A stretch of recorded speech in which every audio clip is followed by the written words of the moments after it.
Badan Penyelidik Usaha Persiapan Kemerdekaan Indonesia atau BPUPKI dibentuk oleh pemerintah Jepang pada 1 Maret 1945 dan diresmikan pada 29 April 1945.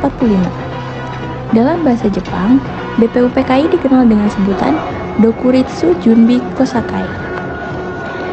Awalnya BPUPKI dibentuk oleh pemerintah Jepang sebagai upaya mendapatkan simpati dan dukungan dari bangsa Indonesia agar bersedia membantu dalam perang melawan sekutu.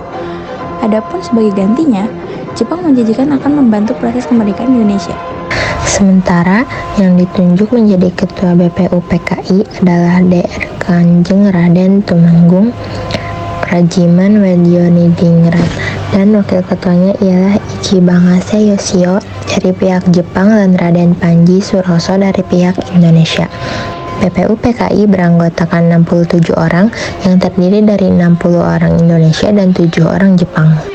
BPUPKI didirikan dengan tujuan mempelajari dan menyelidiki segala hal yang berkaitan dengan persiapan kemerdekaan seperti ekonomi, politik, dan tata pemerintahan Indonesia. Selama BPUPKI berdiri, secara resmi melakukan sidang sebanyak 2 kali.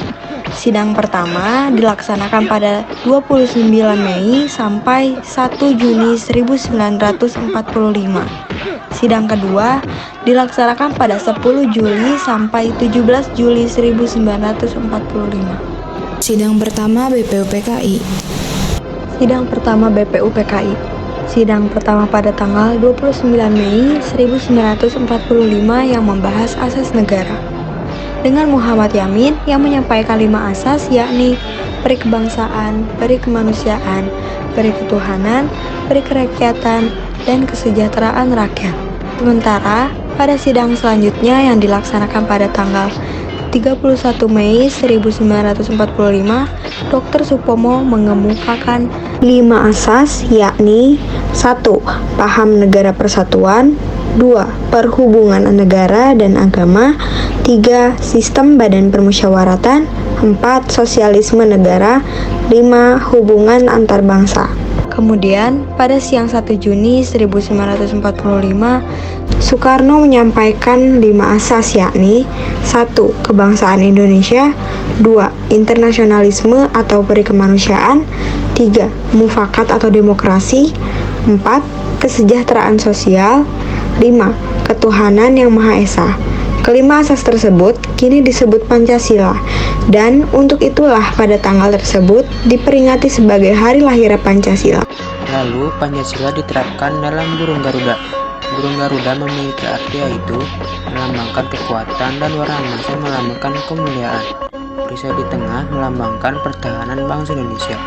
Pada bagian sayap masing-masing 17 helai dan pada bagian ekor memiliki 8 helai. Pada bagian bawah perisai memiliki 19 helai dan pada bagian bulu leher 45 helai. Bintang menjadi simbol pertama yang menggambarkan sebuah cahaya, seperti cahaya kerohanian yang berasal dari Tuhan kepada setiap manusia. Rantai pada simbol sila kedua terdiri atas mata rantai yang berbentuk segi empat dan lingkaran yang saling berkaitan membentuk lingkaran. Pohon beringin merupakan pohon besar yang digunakan oleh banyak orang sebagai tempat berteduh di bawahnya. Kepala banteng memiliki filosofi sebagai hewan sosial yang suka berkumpul seperti halnya bermusyawarah, di mana orang-orang berdiskusi untuk menghasilkan suatu keputusan. Lambang padi dan kapas merupakan simbol pangan dan sandang yang menyiratkan makna bahwa syarat utama negara yang adil ialah yang bisa mencapai kemakmuran untuk rakyatnya secara merata. Panitia 9 atau yang disebut juga panitia kecil. Dibentuk pada 22 Juni 1945 dengan tujuan untuk mempersiapkan kemerdekaan Indonesia. Pada awalnya panitia kecil terdiri dari 8 orang, kemudian menjadi panitia 9 yang bertugas mengkoordinasikan persiapan menuju kemerdekaan. Terdiri dari tokoh-tokoh terkemuka seperti Soekarno, Hatta, Abdul Qahar Muzakir. Panitia ini memiliki tujuan utama untuk merumuskan konsep-konsep dasar untuk Undang-Undang Dasar Negara Indonesia. Anggota-anggota Panitia 9 mewakili berbagai golongan dan kepentingan dalam masyarakat di Indonesia. Mereka bekerjasama untuk menyusun kerangka dasar yang akan menjadi landasan bagi negara Indonesia. Anggota-anggota Panitia 9 sebagai berikut.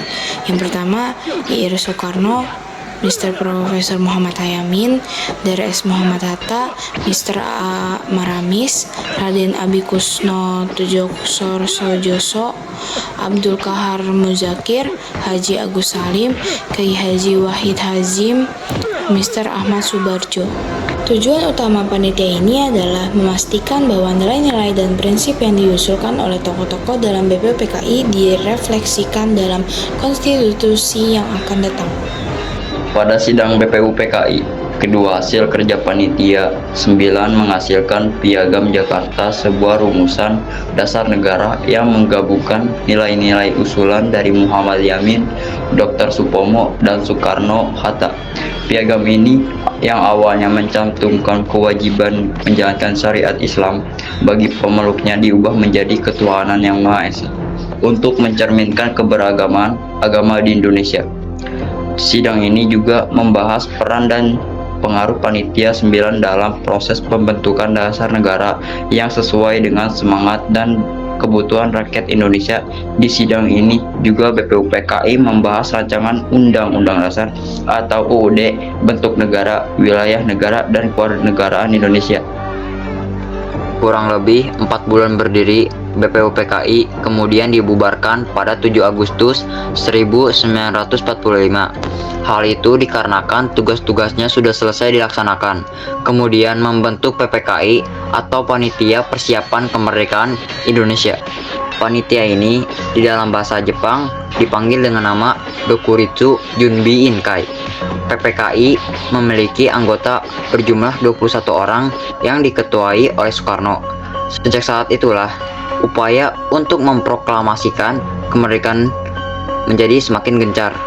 Peran PPKI dalam mempersiapkan kemerdekaan Indonesia terbilang penting. Pada dasarnya, PPKI memiliki tujuan untuk melanjutkan tujuan BPUPKI yang sudah dibentuk sebelumnya. Tugas-tugas PPKI. 1. PPKI bertugas mempersiapkan kemerdekaan Indonesia. Dimulai mempersiapkan waktu pembacaan teks proklamasi, menyiapkan anggota dan menyusun struktur negara. 2. PPKI bertugas membuat, menyusun, dan mengesahkan Undang-Undang Dasar sebagai konstitusi untuk mengatur beragam hal terkait sistem pemerintahan. 3. Memilih dan mengangkat Insinyur Soekarno sebagai Presiden dan Dr. Muhammad Hatta sebagai Wakil Presiden Indonesia. 4.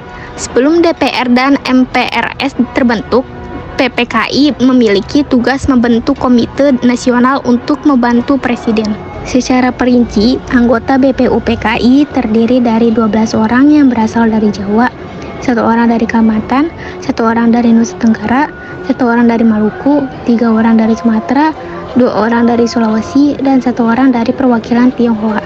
Berbeda dengan BPUPKI, tujuan PPKI dimulai terlepas dari campur tangan Jepang. Tujuan PPKI yang paling utama yaitu melakukan persiapan kemerdekaan Indonesia. Tujuan PPKI melanjutkan tugas dari BPUPKI untuk menyelenggarakan proklamasi kemerdekaan, melakukan tata negara, dan membuat struktur kenegaraan. Sidang 18 Agustus 1945. Sidang pertama PPKI dilakukan pada tanggal 18 Agustus 1945 dengan agenda mengesahkan Undang-Undang Dasar 1945, memilih dan mengangkat DR Soekarno sebagai Presiden Indonesia dan Drs. Muhammad Hatta sebagai wakilnya. Dalam sidang tersebut, PPKI juga menetapkan bahwa tugas Presiden sementara dibantu oleh Komite Nasional Indonesia Pusat sebelum MPR dan DPR dibentuk. 2. Sidang 19 Agustus 1945. Dalam sidang kedua memiliki agenda untuk membentuk 12 kementerian. 4 menteri negara dan membentuk pemerintah daerah Indonesia yang menjadi 8 provinsi dan dipimpin oleh seorang gubernur. 3. Sidang 22 Agustus 1945. Dalam sidang terakhir 22 Agustus 1945 membahas pembentukan Komite Nasional Indonesia, Partai Nasional Indonesia, dan Badan Keamanan Rakyat. Untuk anggota PKR merupakan himpunan bekas anggota PETA, Sendinan, Heiho, Keiboda, dan lainnya. Pembentukan KNIP biasa disebut dengan Lapangan Ikada Pembentukan Komite Nasional Pusat atau KNIP. Sebelumnya ada MPR dan DPR. Dibentuklah KNIP untuk membantu tugas pemerintah presiden pada tanggal 29 Agustus 1945. Badan ini dibentuk KNIP menghasilkan 2 keputusan ketika sidang pertama pada tanggal 16 Oktober 1945. Keputusan sidang itu membentuk Badan Komite Nasional yang berjumlah anggota sebanyak 15 orang, mengusulkan pada presiden agar KNIP hak mempunyai kekuasaan legislatif. Selama DPR dan MPR hasil pemilu belum dibentuk, selama awal kemerdekaan pemerintah Republik Indonesia hanya mengakui partai politik, yaitu PNI.